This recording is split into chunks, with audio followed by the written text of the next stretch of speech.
A few days before Thanksgiving, Majlis Qudam al-Ahmadiyya Maryland region held a meal packing drive at the Beit Rahman Mosque. Khuddam and Atfal worked together to prepare sandwiches and packed meals for the homeless and needy.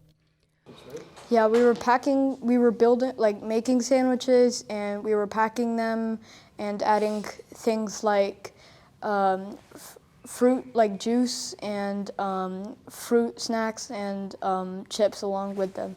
Yeah, so I think around this time it's the holiday season, right, in most of the world, or particularly here in the U.S. And I think schools are out. Usually folks are taking off from work, and so it gives a chance for families to come together and really enjoy maybe some one-on-one time that's usually not provided in other parts of the year or throughout the year. And so this is a time where people, I think, make a little bit more effort to reflect and to thank, for what the things that they do have. And so as Muslims, we also kind of take this time to make sure that we keep in mind, something that we do on a daily basis, but at this particular moment, it gives us a chance to visit those shelters and make drives such as this. And so our Nazim Khidmat, they called, Ansar Bhai did a great job coordinating all these events and kind of getting the word out and buying the food, preparing it and getting it ready. And so it's one of those things where I think it not only gives us a chance to think about our own blessings, but it's really to ask Allah Ta'ala to forgive us and really to maybe in some ways pray for other people that are being challenged in some ways or another. Ansar Malik, the local Khidmat-e-Khalq leader, organized the initiative.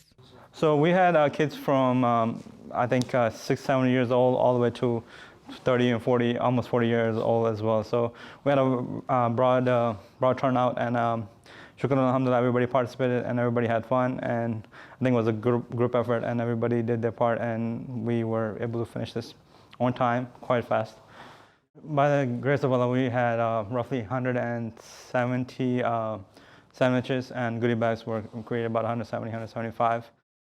The event created a sense of giving and gratitude in the youth and fostered values of service. It is important because it's important to give things to people who need things more than us. Like, for us, pretty much on any day, you could just go to McDonald's and get something. But there are some people out there, millions of people probably, that can't do that. So they can hardly even get food at all. So it's important to give a part of what we have to people who don't. Yeah, it was amazing to see. We had kids, I think, young as 6 and 7, all the way up to 30 plus, 40 plus, that came out and helped us prepare those 160 to 170 lunch bags. So I think it was, one, it was great to see the kids, really take time out of the day. It's a weeknight, it's a school night, but yet, their parents came here, the kids came here, and I'm sure that there was a lesson learned for them too, to be involved in such a, I think, noble effort. This is Mahnur Wasim for MTA International, USA Studios.